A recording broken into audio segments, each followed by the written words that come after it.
Filosofía aquí y ahora. Movimientos políticos en Argentina. La ilusión en el progreso histórico era la bandera fundamental de la izquierda política. Sí, que se rompa, pero que no se doble. Querían pobres sometidos y tienen, en cambio, anarquistas combativos. Los hijos de la llamada chusma inmigratoria exigían ahora educarse, necesitan hacerse a sí mismos. La conciencia política de los militantes aparece en la praxis. Eva Perón es una construcción de Eva Perón.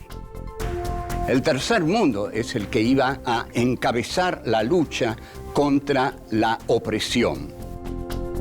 Cortar de un solo tajo la cabeza de la víbora marxista. Que vengan los capitales de todo el mundo sin condiciones de ningún tipo. Develar cómo fueron los movimientos políticos que dieron forma a este país que hoy tenemos.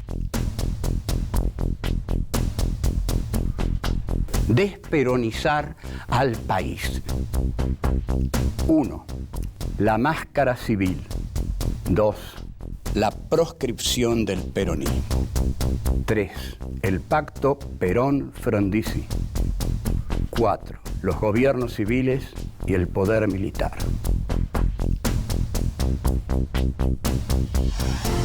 La máscara civil.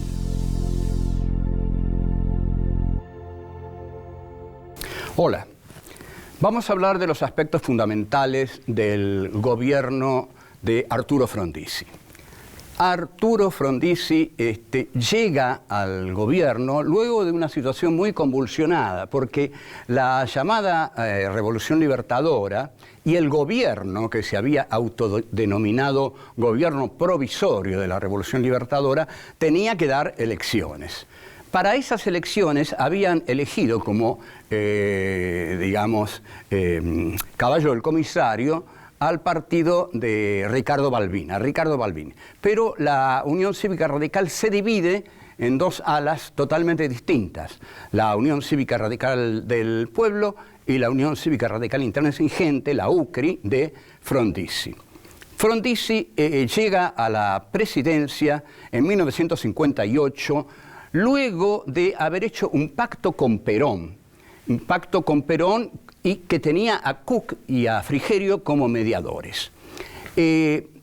No demora Frondizi en tener muchas cosas en contra. Primero, tiene en contra a los militares porque evidentemente ha pactado con Perón y con los votos de Perón ganó. Y tiene en contra a la clase obrera porque la clase obrera no es frondicista, es peronista y se determina a tener una combatividad notable frente al régimen. La respuesta de Frondizi es la creación de un plan que llama CONINTES, Conmoción Interna del Estado. Este plan CONINTES es realmente muy cruel y es un antecedente de la represión de la dictadura de 1976.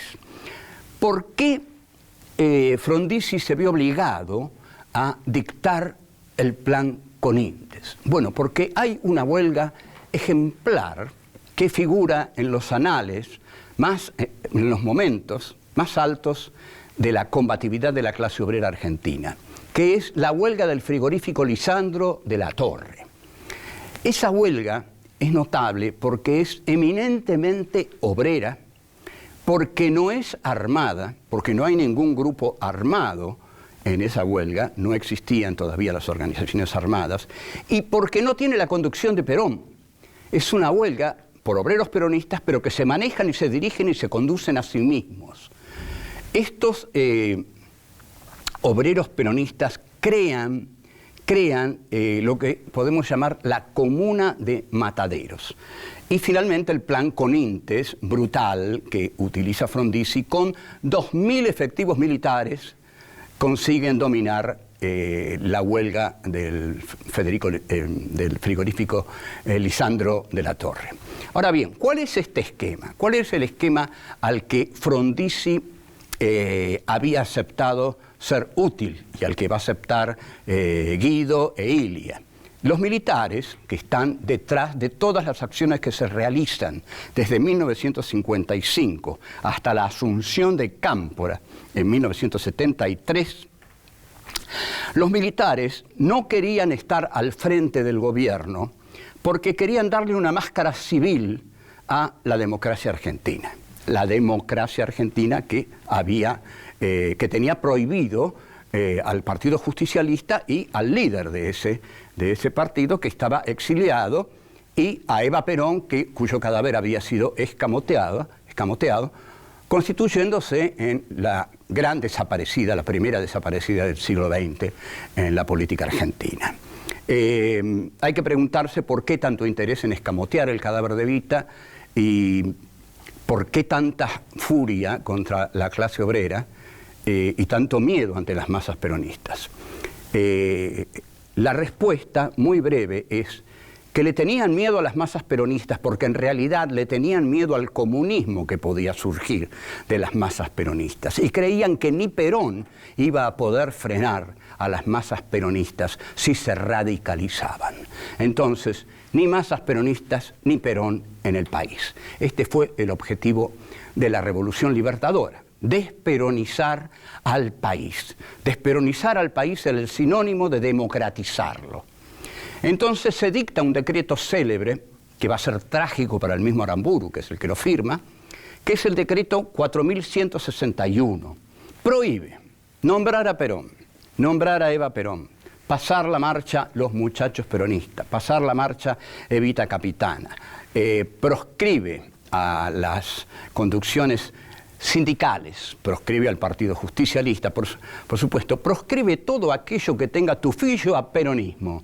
El peronismo está absolutamente proscripto de la sociedad democrática argentina, que igual se pretende democrática porque conceptualiza al peronismo como movimiento tiránico nacional socialista.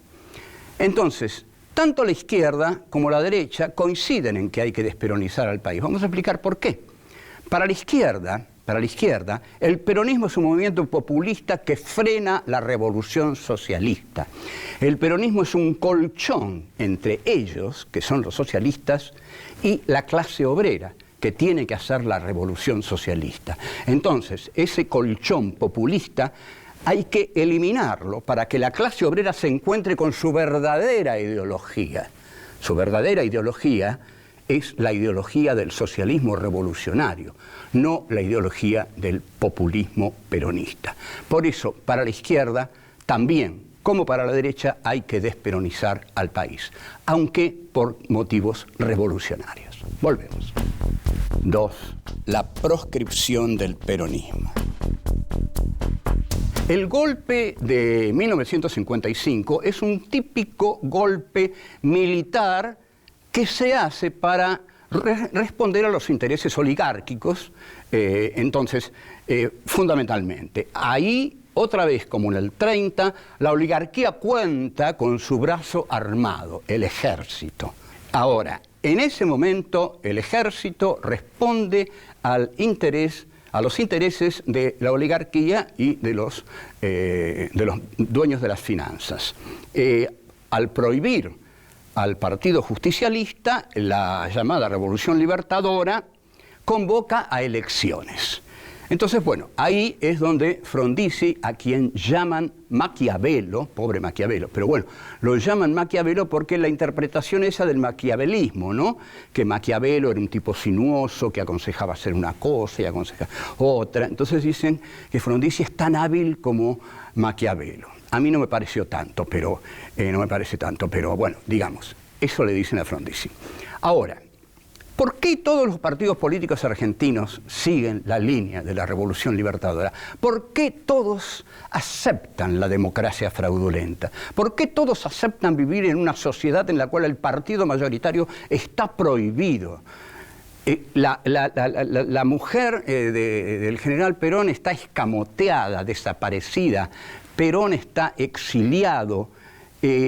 Bueno, la Revolución Libertadora hace 1001 cosas para convencer a las masas de que el gobierno peronista fue un gobierno nacional socialista, corrupto, infinitamente corrupto. Se hicieron exhibiciones de las joyas de Evita, de los autos de Perón, y había un canasto que decía, tire aquí su carnet de afiliación al Partido Justicialista. Luego que uno salía de ver todas las cosas de la corrupción peronista, lógico, salía y tiraba ahí su carnet y se iba feliz.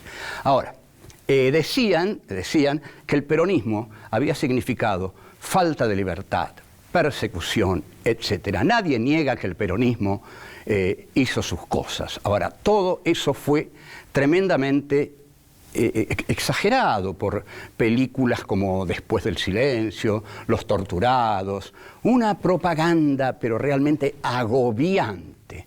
Pero la clase obrera seguía siendo peronista. ¿Cómo desperonizar a este país?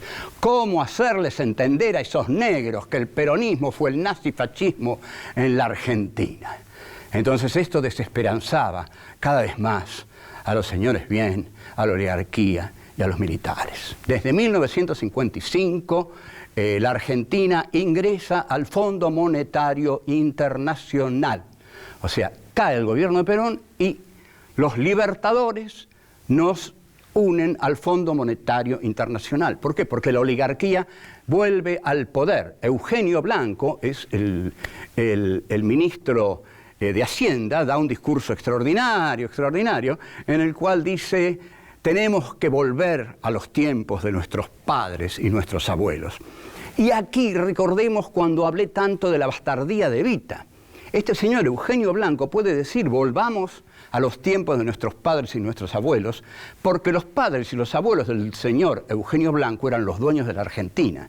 Entonces la Argentina se la quitaron durante el primer gobierno de Perón, y este hombre, ahora que a Perón lo echaron, dice, volvamos al país de nuestros padres y nuestros abuelos, a nuestro país. Así desarman el Instituto Argentino para la Promoción del Intercambio, el IAPI, y derogan, por supuesto, el extraordinario artículo 40, que va a ser utilizado por la Unidad Popular de Salvador Allende, y que es una defensa total de la nacionalización de los servicios públicos, de las fuentes de agua, de las fuentes de energía, del petróleo, etcétera, etcétera. Esa Constitución del 49, dictada bajo el genio constitucionalista de Arturo Sampay, es reformada en una, creo que la reforma es de 1957, allá van todos van a la reforma del 57, no hay uno que falte, va Balbín, Oscar Allende, Arturo Frondizi, Alfredo Palacios, Alicia Moró de Justo, todos van ahí. ¿Qué pasaba entre tanto con los intelectuales? Los intelectuales no vieron esta farsa siniestra, era una farsa siniestra, porque entre tanto que se desarrollaba todo este circo, en los barrios pobres todos lloraban la caída de Perón. Y la frase que se decía era, se fue Perón, los pobres estamos jodidos. Bueno, pero los intelectuales incorporan el mensaje de la derecha. David Viñas hace el guión de la película El Jefe, notable película que dirige Fernando Ayala, que es la mejor película antiperonista de la época, pero en la cual se demuestra que Perón era un cobarde, que el pueblo lo seguía estúpidamente por su carisma, en fin. Volvemos. 3. El pacto Perón-Frondizi. El pacto Perón-Frondizi era exactamente la antítesis de lo que los militares esperaban de los políticos civiles a los que cedían el poder. No, miren, Frondizi, nosotros lo vamos a dejar ser presidente, pero usted responde a nuestra línea. Frondizi, no, para ganarle a Balbín hace un pacto con Perón.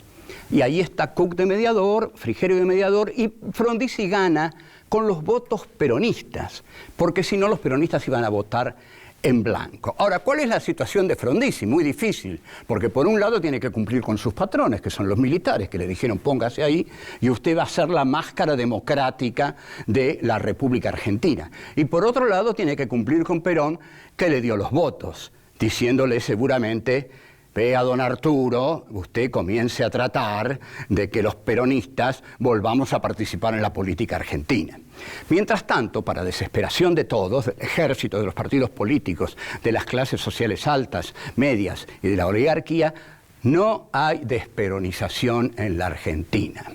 También para desgracia de la izquierda marxista, porque, ojo, esto es muy importante, la izquierda marxista considera que la conciencia de clase que tiene el proletariado es engañosa, es falsa, es una falsa conciencia que necesita incorporar a sí misma la conciencia de clase marxista para realmente ser una clase obrera revolucionaria. Entonces, la izquierda quiere también desperonizar a la clase obrera, con lo cual coincide con el gobierno de los militares y con los políticos y la derecha, que quieren desperonizar a la clase obrera.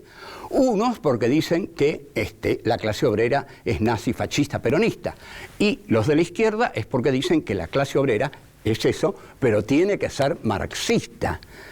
Tiene que tener una conciencia de clase. Entonces ahí se produce una unión muy incómoda para la izquierda y muy incómoda para todos nosotros a lo largo de todos estos años, en los cuales una unión en la cual la izquierda y la derecha coinciden porque el pueblo no es como ellos quieren. Bueno, la resistencia peronista, en cambio, es militante, pone fierros, es decir, no es que no acude para nada a la violencia, no, hace sabotajes y son obreros y en 1959 rechazan a la gente del Partido Comunista que viene a unirse a la huelga. ¿Qué huelga? La que mencionamos, la huelga del frigorífico Lisandro de la Torre. ¿Qué es lo que resisten estos obreros en huelga? Resisten las privatizaciones, los despidos y las malas condiciones de trabajo. Claro, una vez caído el peronismo, la oligarquía dice, se viene la gran fiesta, los vamos a reventar de hambre y los vamos a obligar a trabajar igual. Porque la indignación que tenía la oligarquía, los sectores dominantes, era que los obreros peronistas no trabajaban. Yo recuerdo ejemplos, yo era muy chiquito, pero recuerdo que daban un ejemplo. No puede ser, decían, suena el pito de las 12 y un obrero va con su carretera y la deja ahí donde está, no es capaz de llevarla 5 metros más allá y dejarla donde la tenía que dejar, no, la deja en el mismo momento en que lo sorprendió el silbido de descanso. Esto lo hizo el peronismo, y sí, lo había hecho el peronismo. Como dicen los obreros, el peronismo nos enseñó a hablarle a los patrones de cara a cara. Entonces, la comuna de Mataderos que se forma, mujeres, niños, comida, abuelas, compañeras y militantes obreros forman la comuna de Mataderos. Y en Mataderos la huelga se prolonga y yo era muy chico, pero el que fue gran amigo mío, Octavio Getino, me contaba que deliberaban desde las 5 de la tarde a las 5 de la mañana. Y después decidían qué era lo que hacían y que vivían un momento de gran efervescencia. Perón nunca tuvo nada que ver con la huelga del frigorífico Lisandro de la Torre, ni la violencia, ni los comunistas, obreros peronistas desde sus casas, cuidados desde sus casas, pero finalmente Frondizi recurre al ejército para aplicar el plan Conin. Conmoción interna del Estado, señores. Necesito 2.000 soldados para reprimir esta huelga. Tanques, fusiles, metralletas, lo que sea. Y ahí va la feroz represión de una dictadura civil, pero que obedece mandatos militares. No puede haber una huelga. Las Fuerzas Armadas reprimen las protestas. Se forman tribunales militares, todos ustedes saben lo temibles que son los tribunales militares, acusan de terrorismo a los obreros de la comuna de Mataderos, hay persecución, hay represión y se suspenden derechos y garantías, o sea que puede pasar cualquier cosa. Y bueno, los oscuros antecedentes represivos de las Fuerzas Armadas argentinas son muy conocidas, pero ahí ya estaban muy modernizadas, porque en 1959 llega a nuestro país el general Osareses, que es el encargado de venir a enseñar a la Argentina la doctrina de la Organización de la Armée Secrète francesa, la doctrina de la seguridad nacional.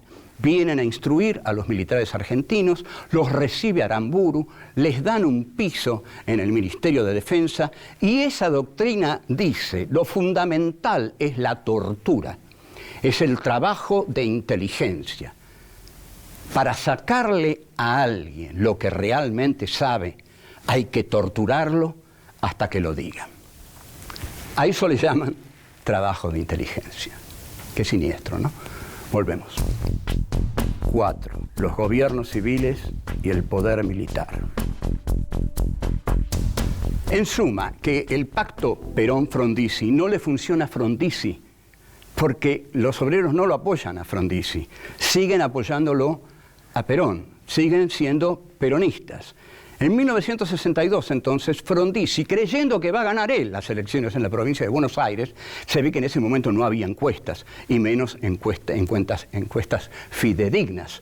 Frondizi permite que se presente el peronismo a elecciones en 1962. Los radicales son los principales contendientes de este peronismo, pero resulta que el peronismo gana en 10 de los 14 distritos, o sea, arrasa. Y este es un problema para los militares, porque los militares querían poner una máscara civil para disimular la presencia ostensible del militarismo en la política argentina, que la tornaba antidemocrática. El que gana las elecciones es Andrés Framini, un gran cuadro sindical, va a tomar la gobernación de la provincia de Buenos Aires y lo ponen preso, señores. Si usted le cuenta esto a alguien de afuera, no lo va a creer tan fácilmente. ¿En serio lo ponen preso? ¿Había ganado las elecciones? Sí, señor, así es la Argentina. Lo ponen preso. Esa es la democracia que vivió mi generación, por ejemplo. Entonces, se establece una enorme tensión entre Frondizi y los militares. Además, Frondizi lo había recibido al Che Guevara, cosa muy inadecuada para los militares argentinos, que deciden derrocarlo. No les sirve más, ni como máscara democrática, ni, evidentemente, ni como desperonizador de la sociedad. La contradicción del gobierno de Frondizi va a ser la contradicción de todos los gobiernos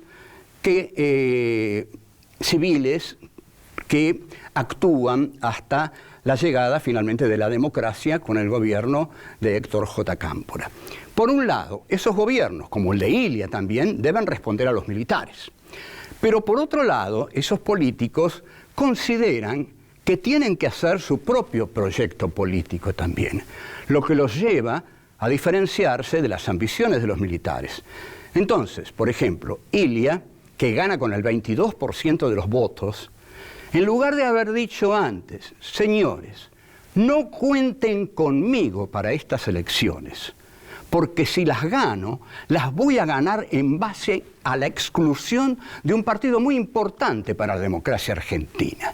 Entonces yo no me presento, si no se presenta también el peronismo. Pero no lo dice eso Ilia, y acepta ganar con el 22%. Ahora bien, Ilia, que como dijimos, era una buena persona,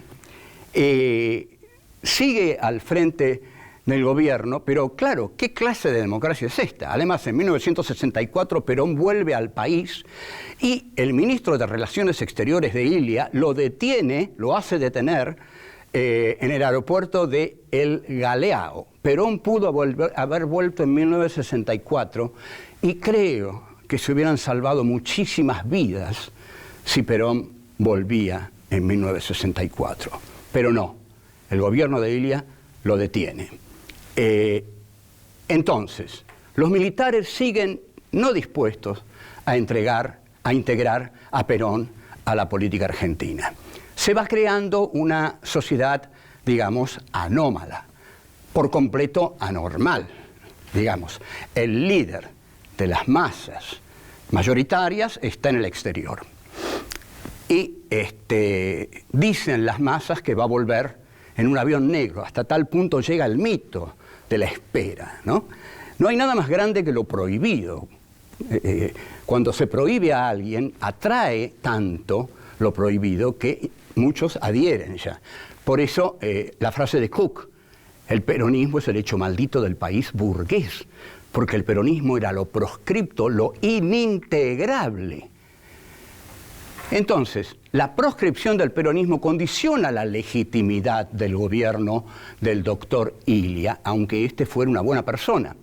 Y que fuera una buena persona y que seguramente tuviera deseos de ir llevando al país hacia una democratización, determina que lo tiren, que lo bajen. No nos va a ser útil este hombre porque tiene veleidades democráticas. La ejemplaridad de la huelga del frigorífico Lisandro de la Torre es que es una huelga obrera, pero respaldada por las familias de los obreros. En este sentido, le decimos la Comuna de Matadero porque se parece a la Comuna de París. Hubo menos muertos. En la Comuna de París, el ejército de Thiers, el ejército francés, mató 33.000 comuneros, 33.000 obreros. Acá, la Comuna de Mataderos fue ejemplar, fue la verdadera clase obrera peronista enfrentando a un régimen militar que se disfrazaba a sí mismo con una cara civil, o enfrentando a un civil que tenía detrás al régimen militar y aplicaba un plan de extrema represión. El Conintes ganó, la clase obrera fue derrotada, pero el ejemplo de la huelga del Lisandro de la Torre permanece en nuestra historia como uno de los más altos momentos de autonomía del pueblo argentino. Así que salud a los muchachos del frigorífico Lisandro de la Torre, fueron heroicos, fueron valientes, y a todos los chicos, las mujeres que los respaldaron. Fue un momento puro en nuestra historia, realmente. Yo estoy muy orgulloso de ese momento. Son de las cosas que a uno le dicen, bueno, los argentinos hicimos esto, bueno, esto no estuvo mal, no son muchas. Chao.